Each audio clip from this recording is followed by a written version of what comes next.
Halo sahabat, Assalamualaikum. Semoga sehat selalu dan senantiasa berbahagia. Cerita film yang berjudul Shivaji Suratakal. Film ini mengisahkan tentang misteri pembantaian anak seorang menteri yang dilakukan oleh sekelompok orang-orang yang sangat bengis. Matangnya perencanaan mereka membuat sang detektif frustasi karena kesulitan memecahkan kasus tersebut. Penasaran nih dengan kisahnya? Wilah, gasken. Tanpa banyak basa-basi, ini dia alur ceritanya.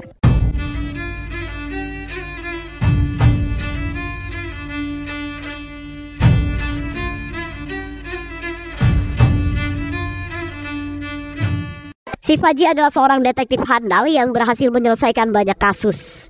Dia memiliki seorang istri bernama Janani yang merupakan seorang pengacara. Saat ini Janani tengah hamil 7 bulan. Oleh karena itu Shivaji sangat protektif kepada Janani.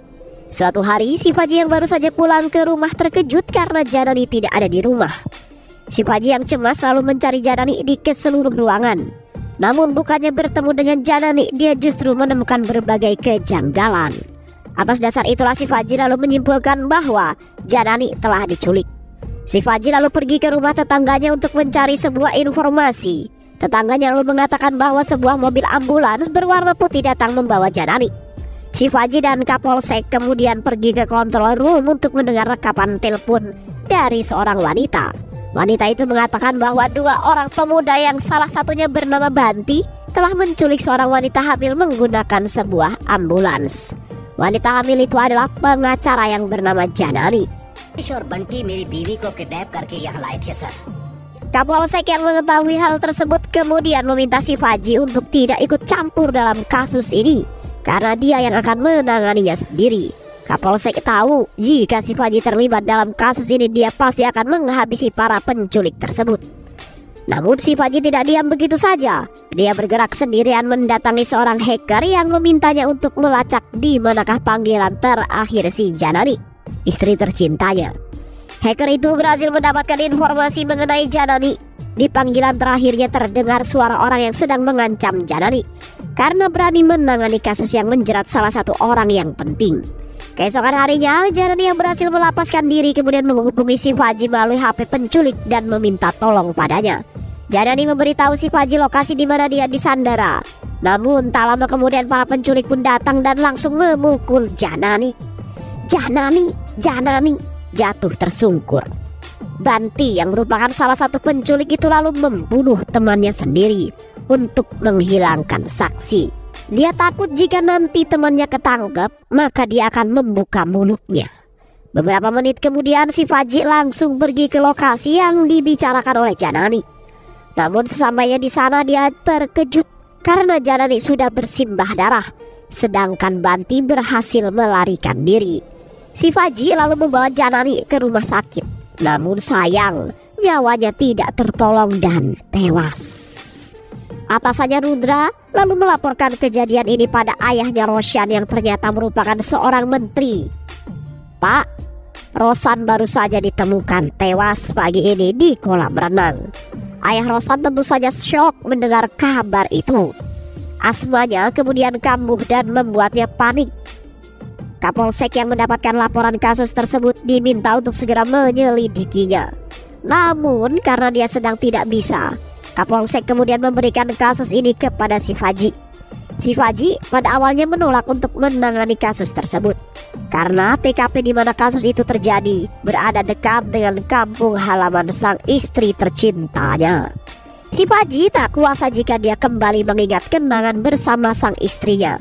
Namun karena Kapolsek terus mendesak dan memaksanya, Shivaji akhirnya nurut dan menerima kasus tersebut.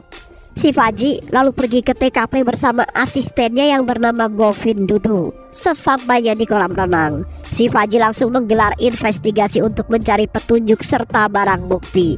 Berdasarkan laporan hasil autopsi, Roshan diketahui telah tenggelam dan diperkirakan meninggal jam 1 dini hari.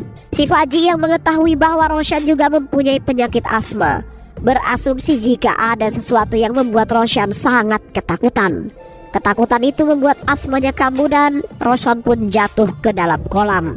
Dia yang tidak bisa bergerak lalu tenggelam dan akhirnya tewas. Shivaji yang kemudian memerintahkan Rudra untuk segera mencari keberadaan Anwar, supir pribadinya Roshan. Karena diketahui Anwar juga telah hilang sejak malam kejadian. Tak lama kemudian, Pritam datang menemui Shivaji. Dia mengatakan kepada Shivaji bahwa dirinya lah yang mengangkat Roshan keluar dari kolam ini. Shivaji yang melihat tinggi badan Pritam kemudian merasa aneh. Ada hal yang mengganjal di pikirannya. Dia lalu mendorong Rudra yang kemudian memiliki tinggi lebih dari 5 kaki ke dalam kolam. Dan ternyata Rudra tidak tenggelam. Shivaji tentu saja merasa ada yang janggal dengan kematian Roshan. Dia lalu bertanya-tanya mengapa bisa kolam ini yang hanya memiliki kedalaman sedalam 5 kaki mampu menenggelamkan Roshan yang tingginya jauh melebihi Rudra. Tinggi badan Roshan ada 6 kaki sedangkan Rudra hanya 5 kaki. Lantas mengapa Roshan bisa mati tenggelam ya? Karena menemukan kejanggalan tersebut, Shivaji akhirnya memutuskan untuk tinggal di resort tersebut hingga kasus itu diselesaikan. Shivaji lalu melanjutkan investigasinya. Kali ini dia menginterogasi Pritam dan menanyakan kronologi dia menemukan Roshan. Pritam lalu menjelaskan kepada Shivaji bahwa saat itu dia meminta istrinya datang ke kamar Roshan karena Roshan menelpon istrinya sambil ketakutan.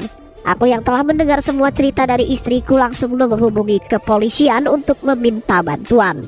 Namun karena sinyal di desa ini buruk, aku tidak dapat menghubungi mereka. Aku akhirnya memutuskan ke kantor polisi saat jam 5 pagi. Beberapa menit kemudian Shivaji meminta Pritam untuk mengantarkannya ke kamar Roshan. Pritam lalu mengantarkan Shivaji ke sana dan dia membuka pintu kamarnya Roshan dengan kunci master miliknya. Shivaji lalu melihat-lihat dan menganalisa semua isi di kamar tersebut. Dia melihat kunci Roshan yang ada di meja dan dia juga pergi ke kamar mandi untuk mengeceknya. Ternyata dia mendapati bak mandi yang masih basah. Roshan pasti telah menggunakan kamar mandi itu, ujar Shivaji. Shivaji lalu membuka koper Roshan yang memeriksa barang-barang miliknya. Shivaji menemukan sebuah pistol yang dibungkus kertas oleh Roshan. Namun setelah dia mengamati, ternyata Roshan sama sekali tidak menggunakan pistol tersebut. Di tengah penggeledahan barang-barang Roshan, Shivaji menemukan sebuah kantong yang sudah dibuka. Namun barang-barang yang ada di dalamnya sudah menghilang. Shivaji lalu menyimpulkan bahwa seseorang pasti sudah mencuri barang tersebut. Shivaji lalu memeriksa HP milik Roshan dan dia membuka Instagram milik Roshan dan mendapati beberapa petunjuk. Petunjuk pertama, ternyata Roshan memiliki seorang kekasih bernama Anjali. Anjali adalah seorang dokter sekaligus psikiater. Dan petunjuk yang kedua adalah petunjuk yang membuat Shivaji jadi makin tercengang. Bagaimana tidak, dia menemukan sebuah fakta bahwa Roshan adalah juara renang yang saat masih SMA. Itu berarti Roshan bukan mati karena tenggelam, melainkan dia dibunuh oleh seseorang. Shivaji lalu meminta Govindu untuk menutup semua akses di resort ini.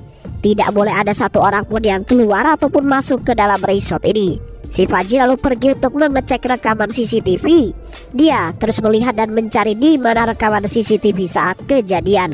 Jam tepatnya 1 malam hingga jam 5 pagi.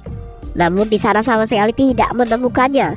Pritam menjelaskan kepada Shivaji bahwa CCTV tidak merekam karena pada saat itu listrik sudah padam.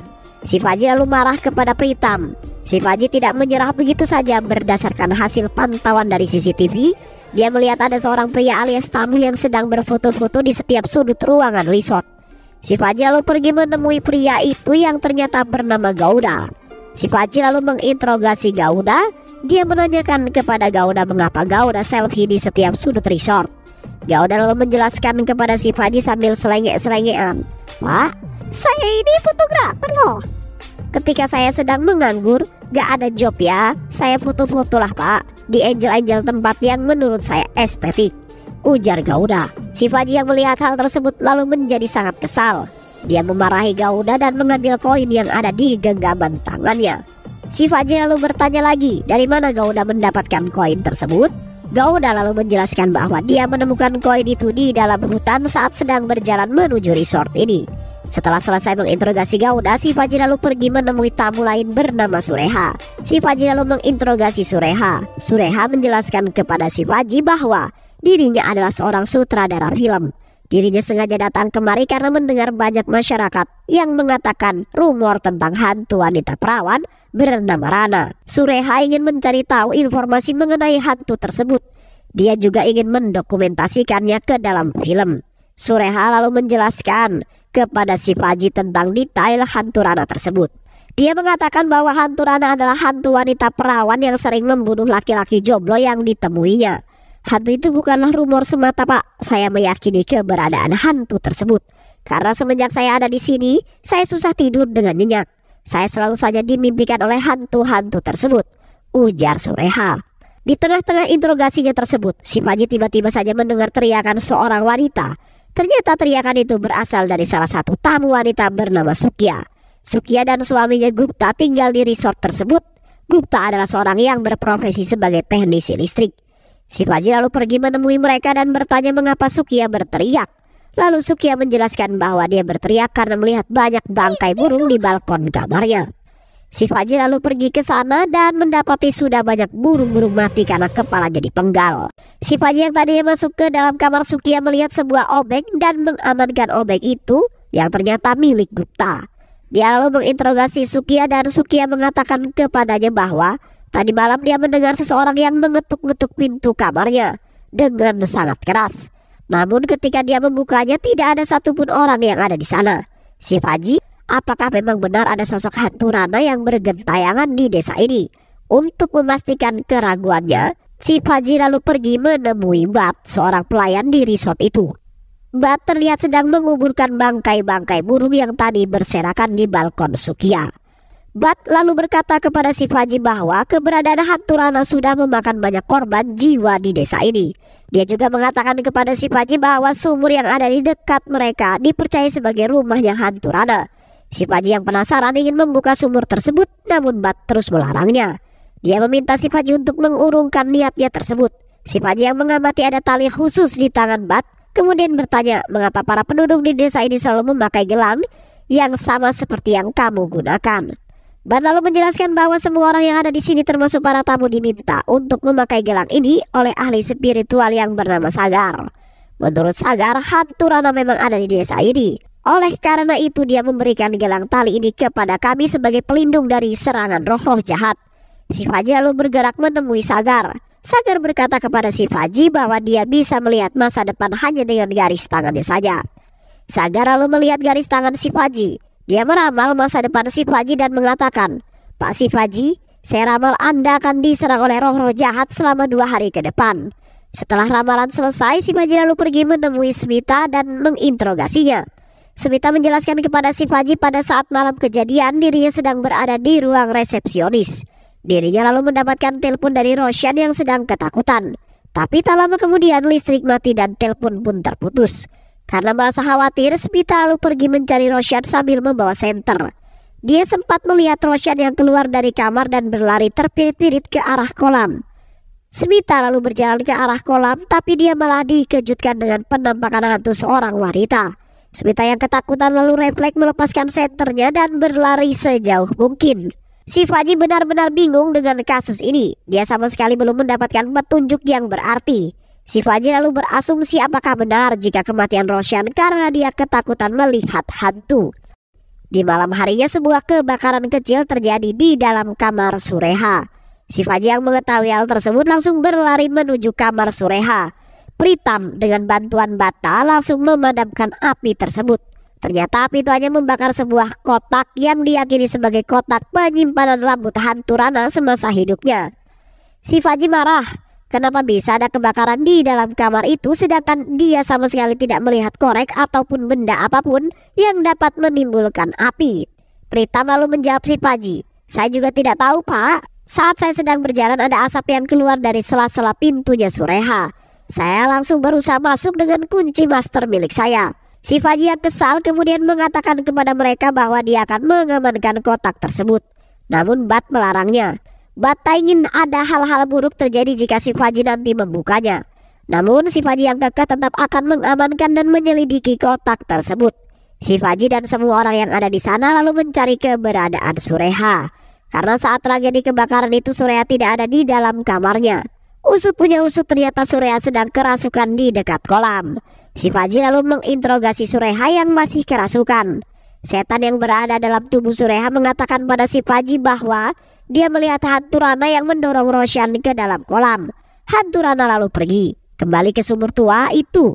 Tak lama kemudian Dr. Angeli pun tiba di resort. Si Faji lalu menginterogasi Dr. Angeli. Namun anehnya di tengah interogasi itu, si Faji mendengar suara yang memanggil namanya. Tapi Dr. Angeli tidak mendengarnya. Si Faji lalu berpikir keras apakah suara itu adalah suara hantu mendiang sang istri, karena hanya dia yang dapat mendengarnya. Angeli lalu mengatakan kepada si Faji bahwa dia heran kenapa Roshan bisa pergi ke resort ini. Dia merasa ada yang aneh dengan resort ini. Si Faji lalu kembali ke kamarnya dan membuka kotak yang terbakar tadi. Ternyata di dalam kotak itu ada beberapa helai rambut dan sebuah koin yang sama dengan yang ditemukan Gauda. Beberapa menit kemudian Smita datang dan memberikan kopi kepada si Faji. Selama berada di resort itu, Smita sering mengantarkan kopi untuk si Faji. Tak lama kemudian lampu resort pun kelap-kelip hingga akhirnya mati. Si Faji berusaha untuk menghubungi resepsionis namun tidak ada tanggapan. Di saat yang bersamaan suara ketukan pintu terdengar keras dari kamar si Faji. Si Faji lalu berlari untuk mengeceknya namun dia tak menemukan seorang pun di sana. Dia lalu bergerak untuk mencari tahu tapi dia malah melihat sosok hantu wanita yang sangat menyeramkan. Si Faji kini ketakutan dan perlahan-lahan percaya dengan kisah hantu Rana.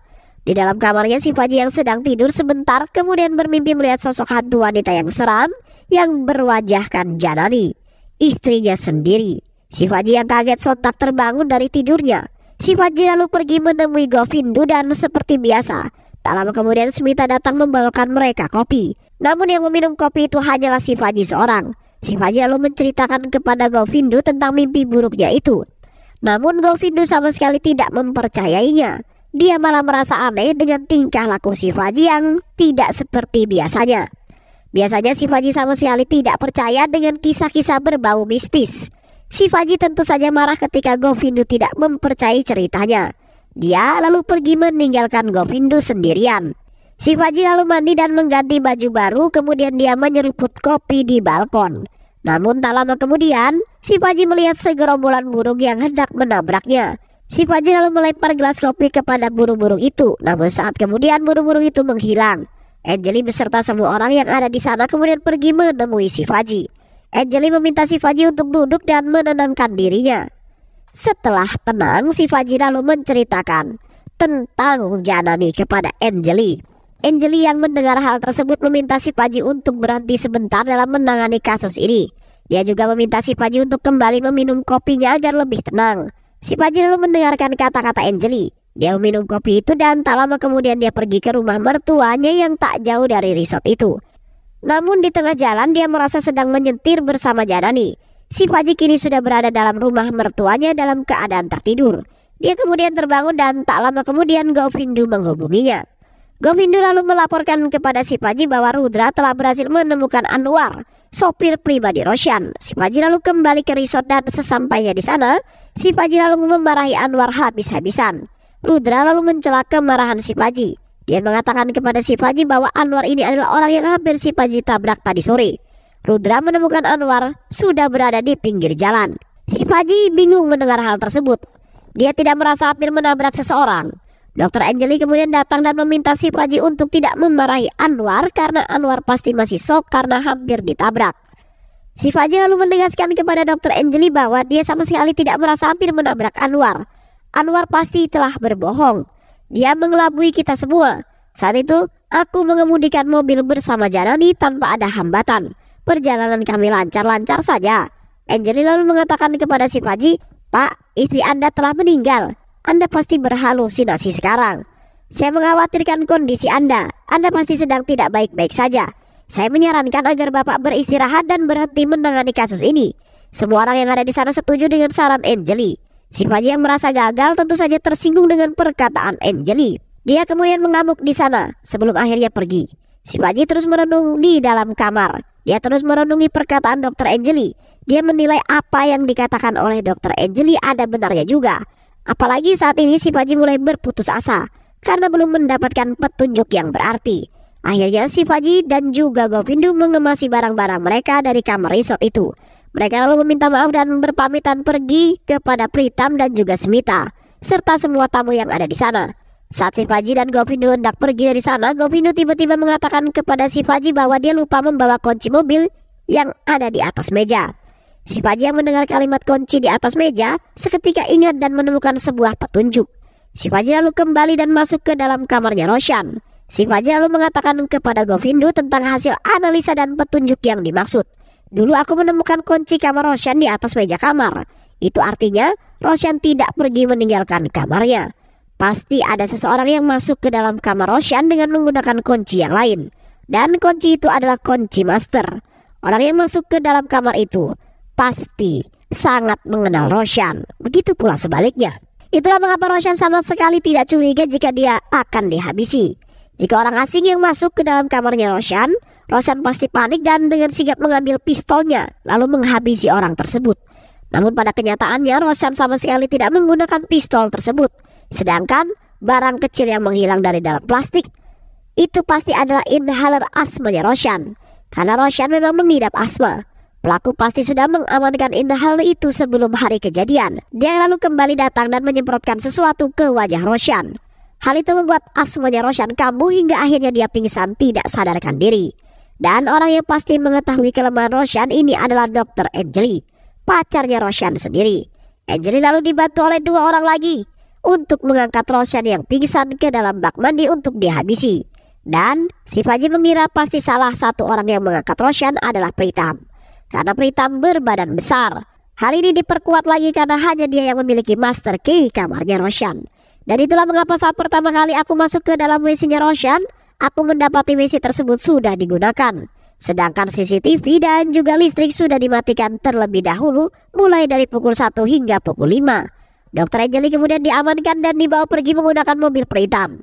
Dan karena pada saat itu si Faji melihat Pritam yang mendorong kursi supirnya ke belakang karena sempit, maka orang yang mengantar Pritam pergi pastinya adalah orang yang tubuhnya lebih jauh kecil daripada Pritam.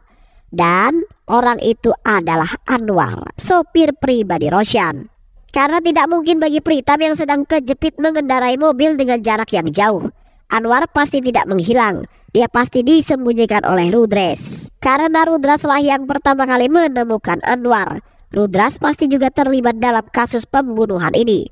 Rudras yang baru saja ditugaskan 3 bulan lalu di desa ini pasti menyuruh Anwar untuk bisa menjadi sopir pribadi Roshan. Mereka memiliki jangka waktu yang sama karena Anwar juga baru 3 bulan menjadi sopir Roshan. Rudras pasti meminta Anwar untuk mengantarkan Roshan melewati jalur rute ini.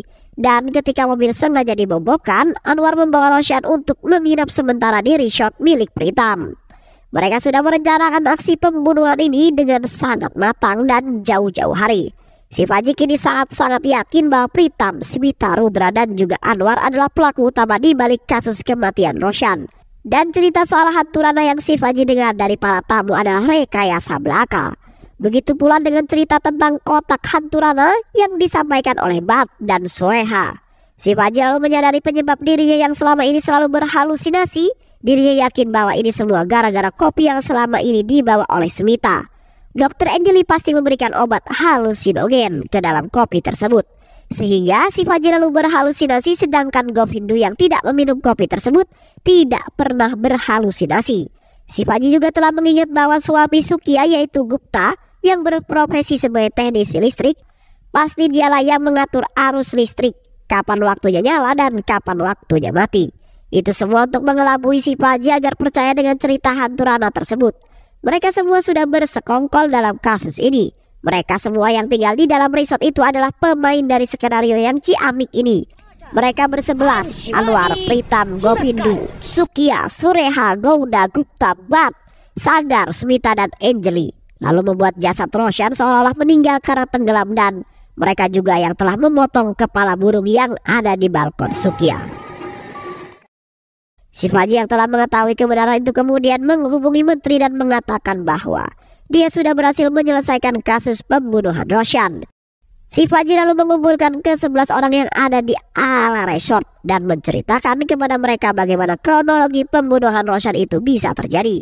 Mereka yang mendengar kronologi itu hanya bisa terdiam dan membenarkan pembunuhan itu. Si Faji lalu menegaskan kepada mereka apa motif mereka tega menghabisi Roshan. Baru dari sini kisah masa lalu Roshan diungkap oleh Anjali. Roshan dan aku adalah sepasang kekasih. Dulu teman-teman Roshan memanggil Roshan dengan panggilan Banti. Suatu hari aku menghubungi Roshan dan berbicara padanya. Tapi Roshan yang lupa mematikan panggilannya membuatku bisa mendengar seluruh percakapannya.